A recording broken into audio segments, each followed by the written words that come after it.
Okay, we don't have very many. And Walter, will you second today? Of course. Right, What else can I do? okay. All right, so we're gonna start right now. Hello, everyone. This is Chuck Teroni, Conservation Administrator. This meeting will be conducted in person and remote. Format consistent with Chapter 2 of the Act of 2023, which further extends certain COVID-19 measures regarding remote participation in public meetings until June 30th, 2027. Please note that not all items listed may be in fact discussed, and other items listed may be brought up for discussion to the extent permitted by law. This agenda includes those items which can be reasonably anticipated to be discussed at tonight's meeting. Please note that the meeting is being recorded. All materials for this meeting are available at the Conservation Division page on the town website. And Martha Moore is the Vice Chair, and will facilitate this meeting. Please note that there will be a public comment period at the end of each hearing, unless otherwise noted by the chair. Each vote taken tonight, the meeting will be conducted by roll call. Although we begin with a roll call attendance. Martha, can you please review the agenda and take the attendance? And do you want to start the recording? And I'll get to that. Go ahead. I don't think our mics are on. I think there's a button at the back. Recording in progress. Now I have a mic. Under. Okay, the agenda tonight includes one hearing about Zero Small Lane. Then there will be an update about the CPA presentation at the select board meeting last night. We have to approve the use of the gift account to purchase some signs. We'll hear a report about the DCR trail grant. We'll hear a budget update. Under all new business, we'll hear about the DPW and Conservation monthly meeting that happened yesterday. We have old business, which are some old violation notices. We'll hear administrator's report about Matera Cabin, and we are supposed to be approving minutes, but we don't have any more minutes to approve tonight, so we won't be voting on any minutes. Roll call, starting with Brian Bowe. This is Brian Bowe, a member for tonight, present. Okay, you're still the chair, you're just not running the meeting. Fair enough. Okay, Walter, Walter Talbot, member, present. Tim, Michelle, member present. Schrock, Liquor member present. Martha Moore, vice chair present, and Joe. Joseph Fleury, associate member present. Okay, so the first hearing is Zero Small Lane. The applicant has requested that we vote to withdraw the application, so we just need a motion to accept the withdrawal of the application for Zero Small Lane. I'll make a motion to accept the withdrawal to for Zero Small Lane. Walter Talbot seconds that.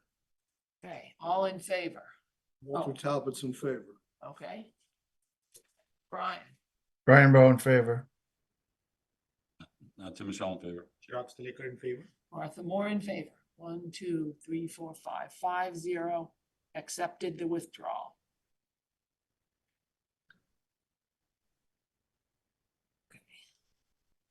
Do we need our guests to sign?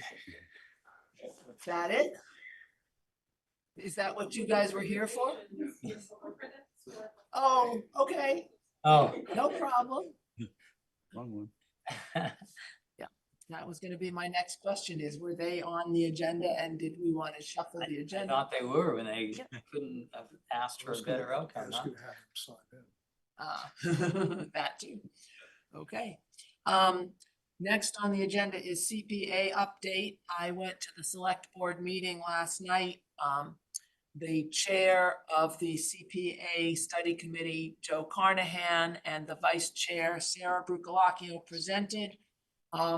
If you want to read all about the CPA report, it's in the select board packet for this week. It's 46 pages long.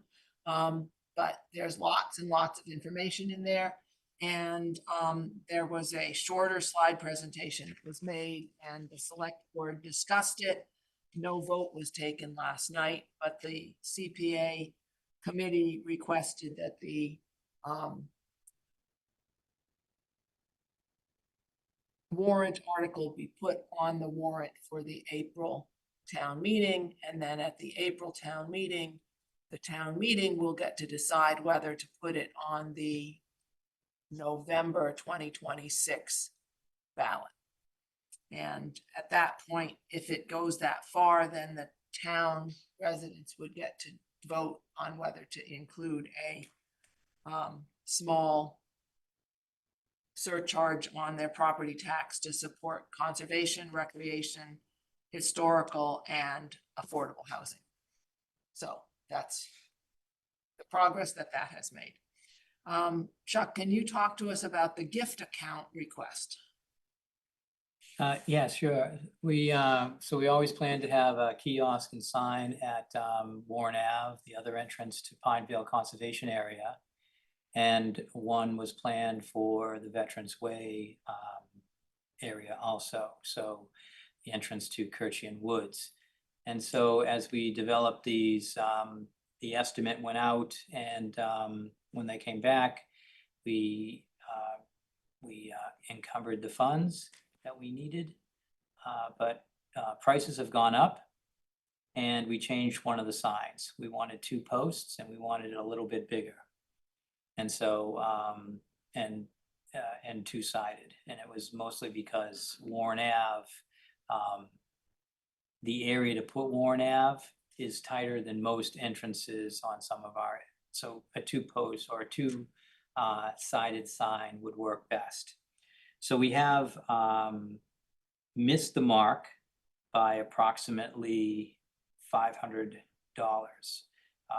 So it's $450.31 is what we're short by. And we have a gift account that holds $1,200 in this gift account. And the procedure is to get the approval from the Conservation Commission and the town manager. And then I can have accounting pay for that portion of the signs. So that's basically it. It's a request based on an entrance that has been in operation for a couple of years now, which is Kirchian Woods, the Veterans Way entrance. And there's already a kiosk there, and for the kiosk and sign at Warren Ave, the Warren Ave entrance of Pinevale.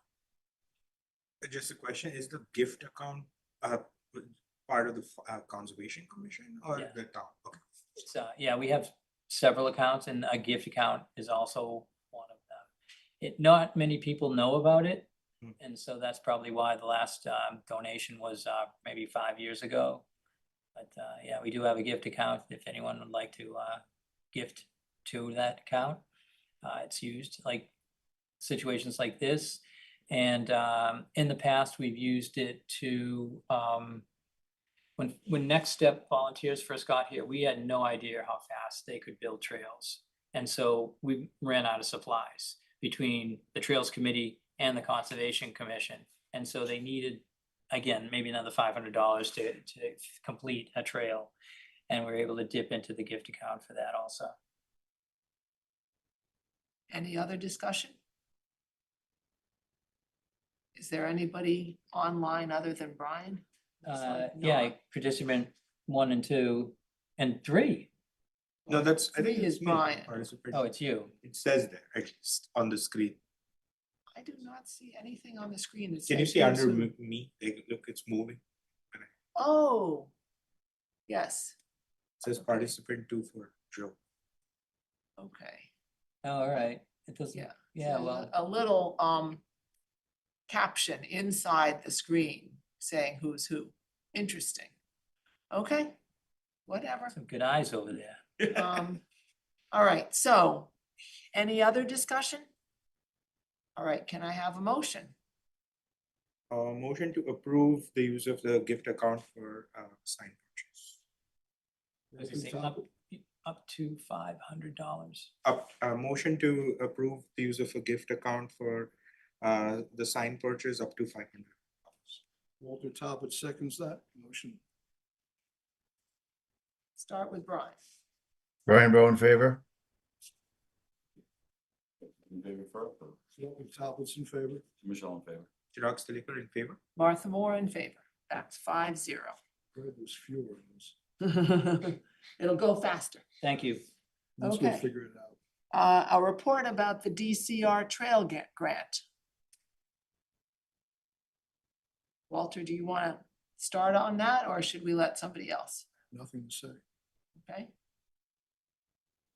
Chuck, I'll Brian? add, so last Friday, both trail grants went in, one for the UTV and the other one for design, engineering and permitting, for wetland permitting, for the anticipated recal ADA boardwalk. And so I did have a couple conversations before the grant went in, so they knew about that. They felt like it was a pretty good grant and they were anticipating it when it arrived. But it's about 150 days that we have to wait for an answer. And so that would be the end of the fiscal year, end of June. And yeah, we'll let people know. But if there's another one that comes up, we should probably, continue this effort and to see if we can find some money to do this ADA boardwalk. Any questions? I do want to thank Walter, who put a draft of we all worked off of Walter's draft. Brian, Mary from the Montessori School, and did I miss anybody? Me. And Martha. No, I knew you were there. But I think it was great. It was great for us all to collaborate and talk things over. We had a couple meetings which really helped. I talked that over and it was pretty easy. And Brian Bowe for the last minute, I think he was going to a game at 5. And I reached out at 4:45 and I told him to redo the spreadsheet because it's not reflecting what I wanted it to reflect. And he got it done. And I think there were a couple of other town staff that pitched in some too, right? Well, and I'm not going through everyone. That's their typical job. And as a matter of fact, part of that job is I can't pass it out unless they look at it. So I'm not sure if that's helping, but Okay, it was part of the process. okay. And Martha, can I speak for a moment? Yes, Brian. Okay, I do want to double down on what Chuck said. What Walter did was great. He did the initial research. He knew a lot about it to get us going. I think another thing worth noting is that now a number of us have been through the grant process. I certainly had never done a state grant request before. It would be great if we got something out of this, but even if we don't, I think we're in better position to do one in the future sometime and to do it with a better understanding of the process and timing and things of that nature. So I do want to be really sure that Walter is aware of how much he contributed, and I want everybody to be aware of how much Chuck contributed. He was the one who was the go-between between us and various parts of the town. He did a lot of the work himself, and I know that's his job, so he's going to say that probably, but it did make a big difference, and we got it in on time, and I think it's a pretty strong offering. We'll see, of course, but I think it came out pretty well, so thank you, everybody. And just to clarify, the town needs to put in 20% of the funds and the grant would provide 80% of the funds to produce whatever we're getting, the UTV or the trail. And in the future, if CPA passes, town meeting and the town, CPA funds could be used for the town's 20%. And we could pull in 80% of state grant money and none of it would have to come from our operating budget. So Yeah. that would be a very exciting place to be Just a sometime. one point here, I don't want anyone who listens to this meeting to think that we have to put in 20%. The state, I reached out and the state accepted the design of the two entrance ramps that are part of the already approved recal project as our match. Of course, when they review that, things could change. I don't expect them to change. That's why I sent it them in the first place. But yeah, it was, that's what we're using for our match. So the town will not be coming up with additional money or any more money than they've already put into this project for recal. Okay, good. All right, budget update. I can provide that. So yesterday, I was a bit late for the meeting, but we met with Chuck and Andrew Nicole about getting more information, and Joe put together a really nice summary of that. In general, the increase in budget is difficult. At least as last year, there was a $2,500 line item, which has been brought down to $2,000. Will most likely fund the intern, summer intern, I think, for this year. We also spoke to Andrew about a 20K expense line, out of which 10K I think goes to conservation. And there's main action items right now include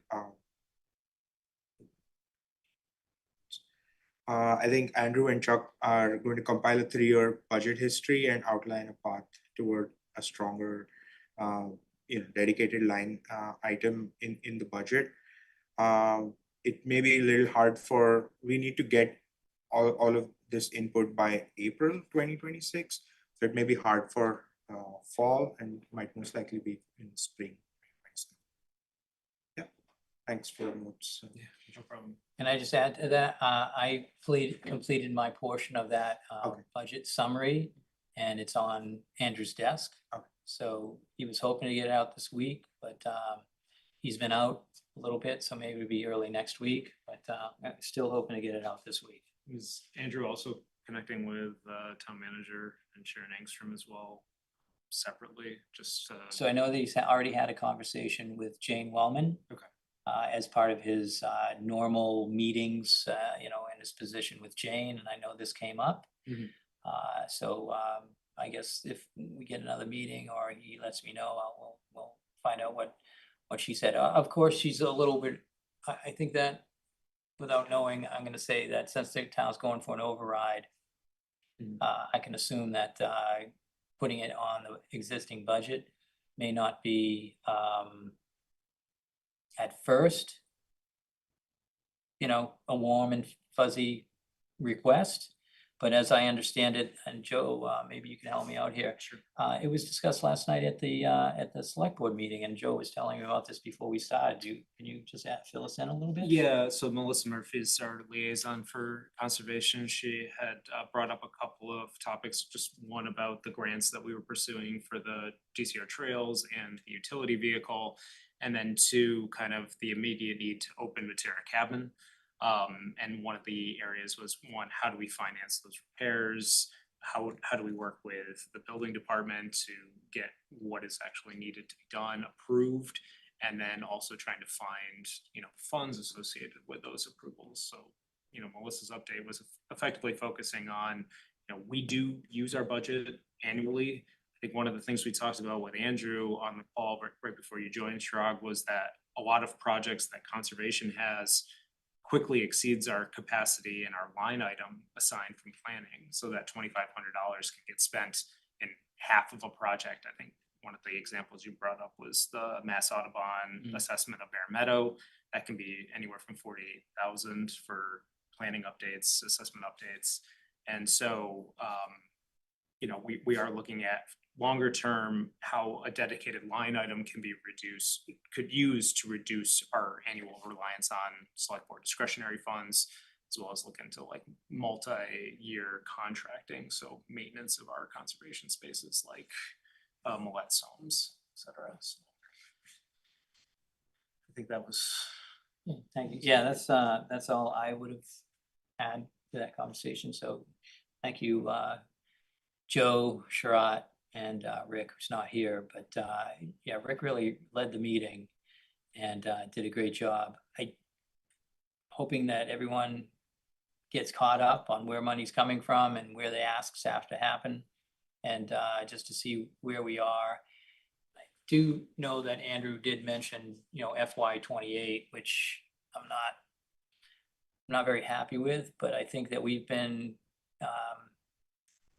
making our own way for a while, and if that ends up being, what happens, then I think we can still make our own way. And so I think I'm glad we're moving forward. Okay, that's the end of discussion and vote items. Old new business. Did you in fact meet with DPW yesterday, Chuck? I did not. And we've moved it to the 17th, and specifically, even though it's the 17th, is going to be very close to our next meeting in March.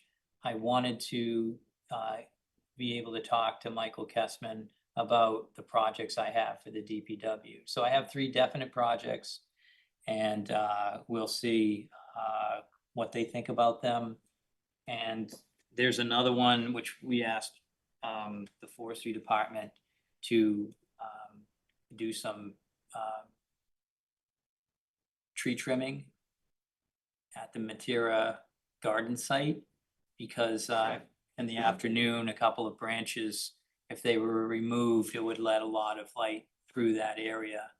And so Kessman wanted to meet me out there, and we're fortunate to know one of the abutters real well, who has an abutting driveway that would support some trucks, but I'm not sure it'll support what the DPW has, or if that's even working. But at least when we were denied initially because that access road that goes straight up from the cabin up to the pavilion, that wouldn't work for their needs. But there is that other driveway which they didn't look at, so we'll at least bring them out there and let them take a look at that and see if that could happen. So that's one of the follow-ups. That would be the 5th request that might go in anyways. And then I usually come up with a few more than that, but I've kind of left it at that point, because some of the things that happen, DPW does anyways. They don't have to be part of the request. So so some of those came in, but they usually take care of some things for the Conservation Commission as part of their regular work. So. Okay. And I don't think we really need to talk about violation notices. I don't think there's been any progress on 445 Pearl Street. No, So report about Matera Cabin. And can you include any news about Community Garden at the same time? So open enrollment for Community Garden has started. The website's active, and you can sign up for plots. They're $50 each. We have each raised garden is filled with black earth compost, and we have an irrigation system, so you don't have to take care of watering them, and you don't have to worry about the soil. And there's a nice pavilion there, and it's really turned into a nice little community garden with a bee area and pollinator area, and we have 41 raised beds. So we're hoping for a good year this year. It's always good when they're full, and we had more than we needed, or we had more people asking than we had capacity for. But we're not adding any raised beds this year because some other things have to happen first. I think we have some of the raised beds that we put in the first year. They're going to be swapped out with new ones at the end of this upcoming season. And yeah, that's it. And the one update is we're going to be working on the fence to make sure that no animals come in, whether it's a rodent or a deer. And we have a new, thanks to the recreation department, we have a nice shed that I painted. And we had moved up to the second tier so that everyone joining the garden will have a locked space for their tools and whatever else they want to bring there. So yeah, it's really turning out nice. It's nice to work on it each year. People really take interest. In our liaison, Melissa Wilson from last year has accepted to return this year and be the liaison. And how we were doing that work last year is Melissa would be there on Saturdays and I would be there on Fridays if anyone had any questions or things needed to be done. And that it wasn't every Friday, but it worked out. And so there was a presence from town when gardeners were there. Thank you. As far as, what was the other, Matera Cabin? So we're gonna have a Matera Cabin meeting tomorrow. It was supposed to be Tuesday, but it'll be tomorrow, so I'll be able to update you at our next meeting. But there is a list, and I reviewed the list back in, I don't know, November, and I wrote down what I believe what volunteers could do. But I just reviewed it again, and I took some of the things that we could do off the list because we're running out of time. I mean, in June, I'm having volunteers here. I actually have a different group coming in, so I'll have more volunteers than I usually do, and I'll be much busier. So these volunteers can't switch from what they're doing to repairing, at least the list I saw at the Matera Cabin. So I don't think that's an option. But we can look at that and see what can happen. But the volunteers for the Matera Cabin repairs are good for helping and doing light work. So, and there is a few items of light work that can happen. We really need the building commissioner to tell us exactly what the list is and what he's going to accept and what he's not going to accept. And that kind of look and review, just like if you were doing a bathroom over and you brought the contractor in to say, I'm not satisfied with this, I need you to make this change. We haven't got that information, that exact information, so we can understand what's needed. And I think that's going to come up at tomorrow's meeting or shortly after that. At least I hope. That's how I need to take in the information. I've read the reports and I understand, but it's not exactly at a boots on the ground level. So hopefully we're able to achieve that coming up. So that's my 2 reports on Matera Cabin, although it looks great in the snow. Got a good picture last week from somebody, sent me a nice aerial picture of that. If anyone knows who sent that, I'd like to get a copy of that for our own file so we can use it on the website. And yeah, that's it. Next. Okay. Minutes for approval. I don't believe we have any. No, but Emily did send in an invoice, and that was great. And I took the time to look at our budget, and so there's no issues coming up in the future for minutes. So as long as she wants to continue at this moment, it's fine. I think originally me and Brian thought right about now we would be almost out of money, and that's why I checked it out. But we're still So there's enough money for her to do 1, 2, 3, 4, 5 more sets of minutes at least. at least. Okay. All right. And I do know she was working on them today. So she is now in a position she can be making some progress, and we'll get some minutes again soon. Okay. All right. Is there anything else that we have left out of this meeting, or is it time for a motion to adjourn? Does anyone? Don't have anybody new I on. don't think there's board. anybody new here. Okay. Sorry, Brian, I got the easy meeting. Yeah, I was thinking that and much worse. Okay, can I have a motion to adjourn? Motion to adjourn. Second. And we're adjourning at 7:31. And by the way, Martha, we started at 7:04. Oh, thank you. Okay.